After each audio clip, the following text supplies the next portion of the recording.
The Washington Commanders ended their three-game skid this weekend in Atlanta, and this morning we are celebrating this Victory Monday with a voice you are all very familiar with. She's the host of the Commanders Game Day radio broadcast. Julie Donaldson is here with us. Good to have you. Yes, especially on a Victory Monday. Thank goodness. No better time to be here. Thank goodness. I mean, if I did not even want to think if this team went on a four-game skid for the fourth year under head coach Ron Rivera, like it was going to be headache city, but thank goodness they got the win. Okay. So a lot to improve upon, but a win is a win, and we are taking it today. Absolutely. We're going to celebrate. I wasn't sure there at the end if they were going to pull it out, but Yeah. you got to give credit to the defense.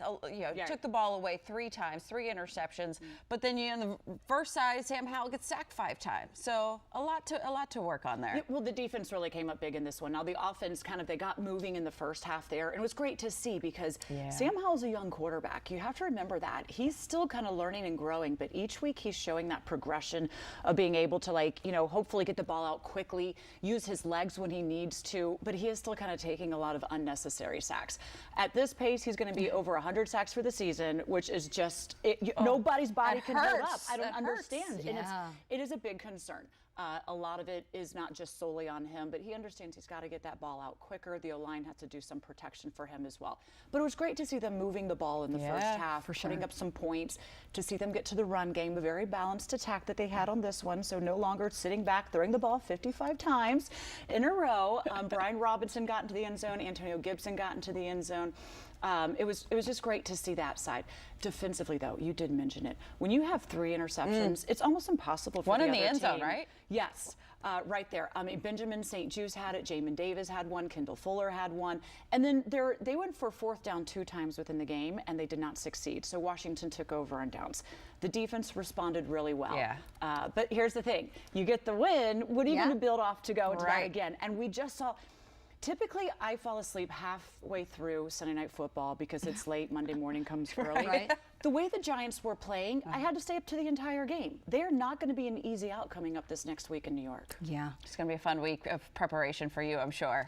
Always is. It always is. And that's life in the NFL. I know. Really is. That's why we love it. It's a new hope and excitement, too, for the fans here. Most certainly. We also want to talk about the Leukemia and Lymphoma Society. I know you have been very involved for many, many years. You're a board member. Tell us about that. Tell us about your involvement. You know, I lost 2 childhood friends to leukemia. One had a 4-year battle, and she died just right before my 16th birthday. And it was so hard seeing her go through it, the struggle, the challenges that it was on her physically, on her family, the parents, her siblings as well. She had 2 sisters and a brother. And just seeing that really resonated with me as a young woman. And I quickly understood the value of my health and how important that is. And so I always vowed to make sure, however I could, to give back in some way, because I do believe a little bit makes a huge difference. And then I lost another friend, Brant. And he got diagnosed and passed within a month.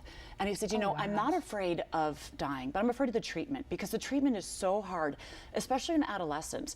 They go through the chemotherapy, they go through the radiation, they go through all these things to try to get back healthy. And what we're finding is there's residual effects as they get into adulthood that impacts their quality of life, and really hinders them fulfilling part of their dreams of just living healthy. So I've always vowed to do whatever I can, and will always continue to do so. Before we let you go, the Dare to Dream Summit. I know it's a big thing that's coming up this week for LLS. So LLS has always been in pediatric cancer, but they're really doubling down. They're investing $175 million more because of what I just mentioned, is that when a child is diagnosed early on, those residual effects go further into adulthood as well. So they want to try and say, if somebody is diagnosed, how can we get them the best treatment, access to that treatment? Do we have enough research to be able to nip this in the bud and kind of end blood cancers to begin with?